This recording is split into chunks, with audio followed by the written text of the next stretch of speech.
आज हम बात करने वाले हैं यूएसए के H-2B वीजा के बारे में। जी हाँ दोस्तों, आज हम बात करेंगे जो यूएसए का H-2B वीजा होता है उसके बारे में बात करेंगे। जो कि जो H-1B वीजा होता है उसके काफी सिमिलर होता है ये वीजा भी।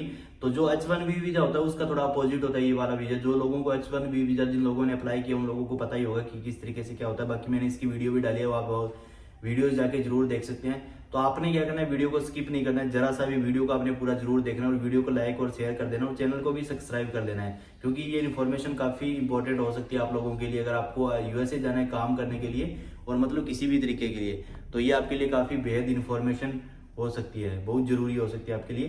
तो सबसे पहले मैं थोड़ा सा आपको डिफरेंस बता देता हूँ दोनों के बीच में, H-1B वीजा और H-2 जो बी वीजा होता है उसके बारे में। H-1B वीजा क्या होता है कि आपको वहां पे खुद को कोई कंपनी वगैरह फाइंड करना पड़ता है, एम्प्लॉयर फाइंड करना पड़ता है, फिर वो उसके बिहाफ पे आपको वीजा वगैरह मिलता है। तो H-2B वीजा होता है थोड़ा इसके अपोजिट में होता है ये वाला।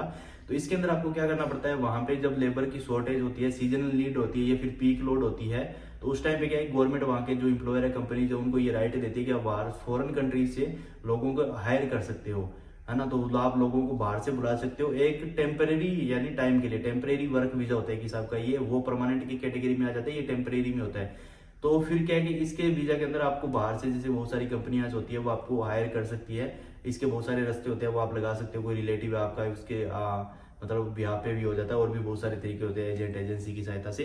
तो ये कभी नेक्स्ट वीडियो में बात करेंगे अपन। तो मैं इस वीजा का मेटा जो आपको बता देता हूँ, और इस वीजा के मैं आपको बताऊंगा कि इस वीजा के अंदर टोटल कितनी जॉब वीजा इशू किए जाएंगे, और इस वीजा का कॉस्ट क्या है, इस वीजा को कितना टाइम होता है और कितने टाइम का ये आपको वीजा मिलता है, और क्या क्या क्या इस कैटेगरी की जॉब वगैरह मिलती है और किस तरीके से इसका पूरा प्रोसीजर होता है, वो सारी चीजें मैं आपको बताने वाला हूँ।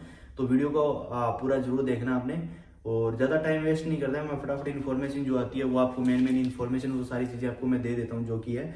तो सबसे पहले ये जो H-2B वीजा होता है ना, इसको employer hire from outside of USA, है ना। Employer hire from outside view of USA, मतलब कि जो एम्प्लॉयर होता है वहां के, वो यूएसए से हायर नहीं कर सकते, बाहर से वो लोगों को हायर करते हैं। बहुत सारी कंट्रीज होगी। एक मैं यहाँ पे टॉपिक आपको बता देता हूँ, जैसे कि इस जो कंट्रीज की लिस्ट है ना, इसके अंदर इंडिया का नाम नहीं है। इसका भी मैं रीजन आगे जाके आपको बताऊंगा कि इंडिया के लोगों को किस तरीके से वो हायर करते हैं। तो सबसे पहले ये जो वीजा होता है ना, टेम्परेरी वर्क वीजा होता है, टेम्परेरी कैटेगरी का होता है, ये परमानेंट नहीं होता आपका। तो ये चीज आपको ध्यान में रख लेनी है। पर अब भी आपको बता देता हूँ इस वीजा की टोटल मतलब कितने वीजा इशू किए जाएंगे इस वीजा के अंडर में। तो जैसे कि आपने H-1B वीजा देखा होता है, उसकी कितनी मतलब टोटल 86,000 इतने लोगों को हायर कर रहे थे वो। और ये जो H-2B वीजा होता है, इसके अंदर ना 2 बार होता है ये साल के अंदर, 6 महीने के गैप पे और दूसरा 6 महीने के गैप पे। जो फर्स्ट 6 मंथ हो गए उनके अंदर 33,000 लोगों को लिया जाएगा, और जो दूसरा 6 मंथ का क्वार्टर होगा उसके अंदर क्या है, फिर से 33,000 लोगों को लिया जाएगा, मतलब कि टोटल 66,000 लोगों को लिया जाएगा इस वीजा के अंडर में। तो बाकी इस वीजा की कॉस्ट की बात करूं तो वो आती है $190 के अंदर। जब आप इस वीजा के लिए अप्लाई करते हो तो आपको $190 पे करने पड़ते हैं। और इस वीजा की जो ड्यूरेशन होती है, ये जो वीजा का आपको टाइम मिलता है वो आपको 3 ईयर का मिलता है, जबकि जो H-1B वीजा होता है वो आपको 6 ईयर के समथिंग मिलता है। तो बाकी आगे जाके ये एक्सटेंड होता नहीं होता, वो सारी चीजें आपको वहां जाने के बाद ही पता चलेगी। और वीजा का टाइम जो बात करूं तो ये 7 से 10 दिन के अंदर आपको वीजा मिल जाता है जब आप अप्लाई करते हो उसके बाद में। तो अभी ये बात बता देता हूँ कि किस फील्ड के अंदर आप वहां पे जॉब कर सकते हो। जो मेन फील्ड है वो सारी चीजें मैं आपको बता देता हूँ। जैसे कंस्ट्रक्शन का हो गया, हेल्पर का हो गया, कुक का हो गया, वेल्डर हो गया, इलेक्ट्रिशियन हो गया, और वेटर हो गया, स्टोर कीपर हो गया, वेयर हाउस और एक्सेट्रा। इसमें बहुत सारी और भी जैसे जॉब्स वगैरह आ जाती है, आपको पता होगा जो नॉर्मली डेली रूटीन की जो जॉब्स वगैरह होती है, जैसे कि सीजनल भी होती है। आपने स्क्रीन पे जैसे मैं आपको दिखा भी रहा हूँ उनकी साइड पे चल के, तो वो भी होती है। और जब उनके पास पीक लोड होता है ना, मतलब उनके पास लेबर नहीं होती है बट उनके पास काम होता है, तो उसके लिए उनको जरूरत होती है, उसके हिसाब से वो सारा सिस्टम होता है। मतलब हो सकता है कि किसी फील्ड के अंदर जॉब ना भी हो, किसी फील्ड के अंदर बहुत सारी जॉब्स हो, इस तरीके से भी हो सकता है। तो अब मैं जो आपको बातें करूंगा, वैसे आप कंट्रीज की यहाँ पे लिस्ट वगैरह ऑलरेडी आपने देख ली होगी, नहीं तो यहाँ पे देख रहे होगे। इस लिस्ट के अंदर इंडिया का नाम नहीं है, जिसकी गोतामाला हो गया, एल सल्वाडोर हो गया, हेती हो गया, गुइनिया हो गया, ऐसी बहुत सारी कंट्रीज है, और भी कंट्रीज है। तो इसके अंदर इंडिया का नाम नहीं है। अगर इंडिया के लोगों को हायर करना पड़ता है तो उनको क्या करना है कि DOL देना पड़ता है, डिपार्टमेंट ऑफ लेबर, है ना।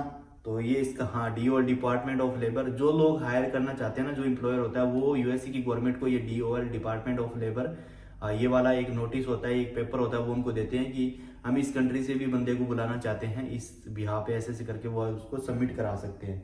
तो फिर वो क्या करते हैं कि कर सकते हैं, मतलब इंडिया से भी लोगों को बुला सकते हैं। फिर इसके बाद ये ना, इसको 4 पार्ट के अंदर बांटा गया है, जो मैंने बताया ना, ये वाला 4 पार्ट के अंदर बांटा गया है। तो 1 होता है, 1 नंबर पे जो है वन टाइम ऑक्यूरेंस हो गया, और 2 नंबर पे हो गया सीजनल नीड, और 3 नंबर पर हो गया पीक लोड नीड। मतलब कि सीजनल नीड जो कि सीजन के हिसाब से उनको जरूरत रहती है, लेबर नहीं मिलती है। पीक लोड हो गया मतलब कि अचानक से आपको वहां पे बहुत सारे टूरिस्ट आ गए या कुछ और ऐसा काम हो गया जिस टाइम उनको बहुत सारी लेबर की जरूरत है पर लेबर नहीं है। पीक लोड मतलब समझ गया होगा आप। फिर हो गया 4 नंबर पे इंटरमीडिएट नीड। तो ये चारों जैसे कि आप स्क्रीन पे वैसे तो मैं आपको दिखा रहा हूँ, तो ये इस तरीके से होता है। बाकी इसके बारे में ज्यादा ऐसा कुछ नहीं, बस नॉर्मल जो चीजें मोटी मोटी थी ना वो मैंने आपको बता दी है। और इस वीजा को अप्लाई करने का क्या प्रोसेस होता है, ये 3 स्टेप के अंदर कंप्लीट होता है। तो सबसे पहले जो आपका होता है वो उसके अंदर क्या करता है, जो आपका एम्प्लॉयर है ना वो वहाँ की यूएसए के गवर्नमेंट को नोटिस वगैरह भेजेगा कि मैं इस बंदे को इस तरीके यहाँ से बुलाना चाहता हूँ। फिर 2 नंबर पे क्या होता है कि एक फॉर्म होता है, फॉर्म 129, जो कि आपको फिल वगैरह करके, आप नहीं करोगे, आपका एम्प्लॉयर फिल करके वहां पे सबमिट करवाएगा। और फिर आपको 3 नंबर पे जब वो हो जाता है उसके बाद आपको यहाँ पे इंडिया के अंदर या जिस कंट्री के अंदर भी आप हो, तो आपको जो डॉक्यूमेंट होते हैं या फिर वहां से जो आपको मिलता है फॉर्म वगैरह और जो सारी चीजें होती है वो सारी चीजें लेके आपको एम्बेसी या कंसुलेट या हाई कमीशन के अंदर आपको अपॉइंटमेंट लेके वहां पे ये सारी चीजें आपको करवानी पड़ती है।